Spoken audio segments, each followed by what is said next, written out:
Fala investidores, tudo bem com vocês? Eu sou Francisco Monteverde e no vídeo de hoje a gente vai falar sobre o HGRU, outro fundo imobiliário da Credit Suisse que está com dois dos principais indicadores zerados, que são a vacância física e a vacância financeira. É um bom fundo para a gente deixar aí no radar. Mas antes da gente começar o vídeo, dá aquela força pro canal, se inscreve aí, deixa seu like.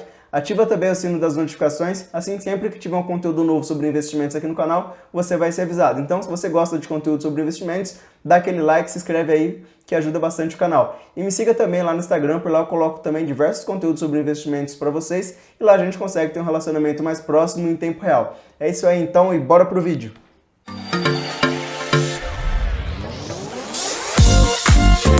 Bom, vamos lá, investidores, porque hoje a gente vai falar sobre o HGRU, outro fundo imobiliário da Credit Suisse. Bom, começando do começo, o HGRU ele é um fundo imobiliário do tipo de tijolos, que ele tem como fonte de renda a venda, alocação ou arrendamento de imóveis, desde que esses imóveis não sejam shoppings, galpões logísticos ou lajes corporativas. Mas se não é nenhum desses três tipos aí, que são os mais comuns dentro do mercado, no que o HGRU investe? Basicamente, os imóveis do HGRU são para lojas de supermercados, lojas de varejos ou então institutos educacionais, como por exemplo aí Pernambucanas, Big Compra, Sam's Clubs e também a rede educacional Estácio. Basicamente são esses três tipos de imóveis ao qual o HGRU investe e tem como inquilinos. O fundo imobiliário ele possui 19 ativos em 6 estados, que são Santa Catarina, Paraná, São Paulo, Rio de Janeiro, Minas Gerais e Bahia. Então ele tem uma boa distribuição geográfica aí dentro do Brasil e também uma quantidade razoável de inquilinos. Eu vou deixar aqui para vocês a carteira completa do fundo imobiliário para vocês conferirem quais são os inquilinos e onde eles são localizados.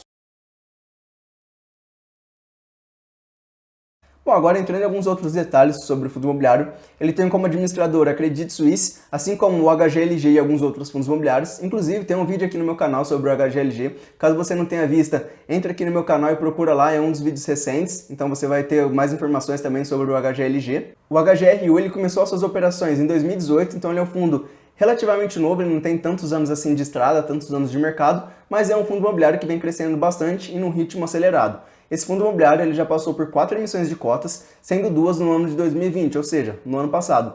Nessas 2 emissões do ano passado foram emissões bem grandes. O HGRU ele fez no ano passado a captação de cerca de R$1 bilhão, então foram 2 emissões aí bem grandes, o que gerou para esse fundo imobiliário um patrimônio líquido de 2,2 bilhões de reais. Então o HGRU ele já com poucos anos de mercado, ele está classificado entre os 10 principais fundos imobiliários quando a gente fala de patrimônio líquido.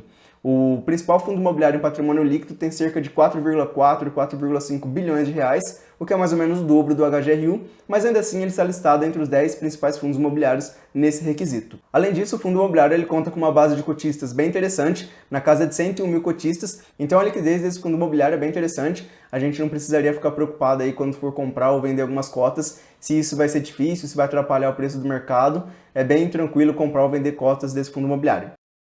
Bom, e depois de 2020, onde o fundo imobiliário fez 2 emissões de cotas e aumentou bastante seu patrimônio líquido, ele tem um patrimônio líquido por cota de R$ 118,18. E no dia que eu estou gravando esse vídeo para vocês, investidores aqui do canal, o fundo imobiliário ele está sendo negociado na bolsa a R$ 129. Com isso, o PVP do fundo imobiliário fica em 1,09, o que para mim, na minha filosofia de investimentos, é um patamar bem interessante. Bom, olhando um pouco mais aqui o fundo, eu gostaria que tivesse uma caidinha a mais assim para ficar bem mais interessante, mas lembrando que o PVP não é o único indicador que a gente precisa olhar, porém ainda assim, no meu caso, no jeito que eu gosto de investir, um PVP de 1,09 é um patamar aí bem interessante, ele está abaixo do teto que eu compro fundos imobiliários. Bom, o fundo imobiliário ele também passou relativamente bem pelo ano de 2020, ele não teve tantos impactos assim como outros fundos imobiliários que sofreram bastante durante o ano passado. Ele cedeu alguns descontos para alguns inquilinos sim, porém esses inquilinos já estão ressarcindo o fundo imobiliário. Então se você entrar dentro do relatório gerencial do fundo, você vai perceber que em alguns meses a receita está acima de 100%, 103%, 105%. Isso é por causa dos fundos imobiliários que estão pagando um pouco a mais para rebater aqueles descontos que eles receberam durante o começo do ano passado, março, abril, maio, que foram os meses críticos que a gente teve dentro do ano passado. Mas ainda assim, o fundo imobiliário não teve um grande impacto, na verdade ele não teve impacto nenhum dentro da sua distribuição de rendimentos. O fundo imobiliário ele se manteve pagando durante o ano todo de 2020 68 centavos por cota, a não ser no mês de dezembro, onde o fundo imobiliário pagou 72 centavos por cota, devido a um fato não recorrente. Foi mais aí um presente de Natal para os cotistas do fundo imobiliário. Com isso, o fundo imobiliário terminou o ano de 2020 com um dividend yield de 6,7%, o que não é um dos maiores dividend yields da bolsa, porém ainda assim é um dividend yield bem interessante e ainda é um pouco acima da média do mercado. A média dos fundos imobiliários em dividend yield são de 6, 6,2%, então o fundo imobiliário está num patamar um pouquinho acima, não é aquelas coisas, tirando, claro, os fundos imobiliários de papel que estão surfando aí a alta do GPM, estão pagando dividendos bem altos, mas ainda assim o dividend yield do HGRU é bem interessante na minha visão. Bom, olhando agora outros indicadores do fundo imobiliário, um ponto super importante que eu comentei até na introdução desse vídeo é que a vacância física e a vacância financeira desse fundo imobiliário estão zeradas. E isso é super importante porque significa que todos os imóveis estão 100% ocupados e os inquilinos estão pagando todos em dias. Outro ponto importante para a gente olhar dentro da vacância física e financeira é que o fundo imobiliário ele tem grande parte da sua receita vindo de imóveis educacionais. E como a gente sabe, a gente não está tendo aulas presenciais. Então, ainda assim, os inquilinos estão pagando em dia e estão com os imóveis ocupados. Isso é bem importante para o fundo imobiliário garantir essa renda, e principalmente desse setor que está sofrendo tanto.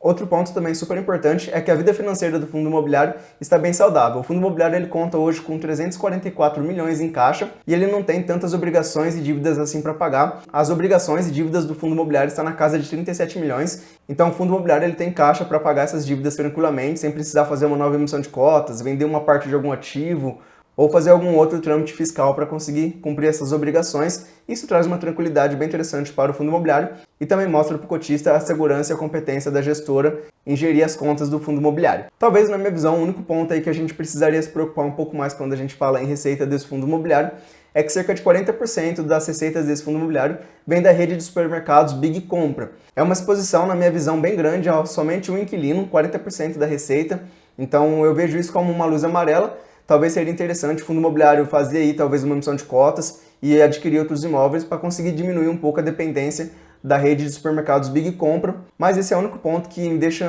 um pouco mais atento, que me chama um pouco mais a atenção desse fundo imobiliário. De resto, na minha visão, está tudo bem tranquilo, porém é bem interessante a gente ter uma diversificação um pouco maior e não ficar tão exposto a somente um ativo ou um inquilino. O fundo também traz para aquele cotista que acreditou no fundo imobiliário desde 2018 uma rentabilidade de 68%. Essa daí vai para aquelas pessoas que acham que não dá para a gente aumentar, crescer patrimônio com fundos imobiliários, que fundos imobiliários pagam somente dividendos e que esses dividendos não servem para muita coisa. O HGRU está aí para mostrar que isso não é verdade. Desde 2018, o fundo imobiliário trouxe uma rentabilidade de 68% e quem investe há uns 2, 3 anos, um pouco mais, sabe que essa rentabilidade é uma rentabilidade bem alta e que isso não é muito comum. Tirando aquelas pessoas que entraram na crise lá em março do ano passado, que conseguiram assim, uma supervalorização, isso não é o comum e é bem atípico da Bolsa de Valores. Então, quem investe um pouco mais de tempo sabe que 68% de rentabilidade em 2 anos é uma coisa bem boa, é um valor bem alto e bem relevante. E também o fundo imobiliário bateu o IFIX no ano passado, ele teve uma rentabilidade. E também o fundo imobiliário bateu o IFIX no ano passado, o que é super importante, porque o IFIX é o índice que mede os fundos imobiliários da Bolsa de Valores, e até então ele era o único índice da Bolsa de Valores. Agora que entrou o QIZU 11, que é um fundo imobiliário da Sony Research, inclusive tem um vídeo aqui no canal, caso você não saiba, falando sobre o QIZU 11 e toda a relevância que esse fundo imobiliário pode vir a ter daqui para frente. Mas falando sobre o IFIX ele teve uma queda de 10% durante o ano passado e o HGRU teve uma rentabilidade de 6,4%, ou seja, superando em muito o índice que mede a média dos fundos imobiliários dentro da bolsa. E ainda aqui um pouco mais para o final do vídeo, aprofundando um pouco mais sobre o HGRU, um ponto super importante que eu gostaria de falar com vocês é sobre os contratos e tipos de indexadores que esse fundo imobiliário tem. O HGRU ele tem grande parte dos seus contratos indexados ao IPCA, um pouco mais de 80%, por isso que ele não teve um grande aumento no ano passado de dividendos e, consequentemente, um aumento também de cotas, assim como alguns outros fundos, por exemplo, os fundos de papéis. Mas, por outro lado, o fundo imobiliário ele tem cerca de 90% de seus contratos atípicos. Então, quando tem algum reajuste, o fundo imobiliário ele simplesmente manda para os seus inquilinos e não tem nenhum papo, nenhum tipo de conversa ou renegociação. Isso é o ponto bem interessante dos contratos atípicos. E também esse fundo imobiliário ele tem uma distribuição de receita por setor bem distribuída, bem interessante, não tem nenhum setor que puxa um pouco mais das receitas. Isso é uma coisa boa, o fundo imobiliário ele não depende especificamente de um setor em si, ele tem um pouco mais de receita vindo do setor de varejo, principalmente por conta do Big Compra, mas ainda assim é bem distribuída entre os setores. E pegando o gancho nessa parte de contratos e indexadores, um ponto que eu sempre comento aqui no canal e que poucas pessoas falam é sobre a duração de contratos, que a gente tem sim que analisar, principalmente a duração de contratos e o período revisional deles, porque a gente precisa saber quando os contratos desse fundo imobiliário vão vencer, porque a gente precisa ficar atento. Caso algum inquilino não renove ou algo desse tipo acontece, as cotas dos fundos imobiliários normalmente tendem a despencar nesses períodos e a gente precisa estar atento e saber o porquê isso está acontecendo e talvez ver se isso é uma oportunidade. No caso do HGRU, como é um fundo imobiliário relativamente novo, 100% de seus contratos vencem a partir de 2024, então durante esses 3 anos o fundo imobiliário não precisa se preocupar muito com perda de inquilinos ou com vacância, porque se algum inquilino sair, provavelmente eles terão que pagar uma multa e aí o fundo imobiliário tem um tempo para conseguir correr atrás e arrumar um outro inquilino. E a revisão de contratos também, cerca de 90% é para depois de 2024, então nessa parte de contratos o fundo imobiliário está tranquilo, tem aí pelo menos 3 anos de tranquilidade pela frente. Bom, na minha visão, o fundo imobiliário está num patamar de preços bem interessante na minha visão. Eu gostaria que ele desse uma caída aí, porque ele está perto do meu preço teto de compra. Mas isso não é tudo, a gente tem que analisar preço sim, isso é importante, claro.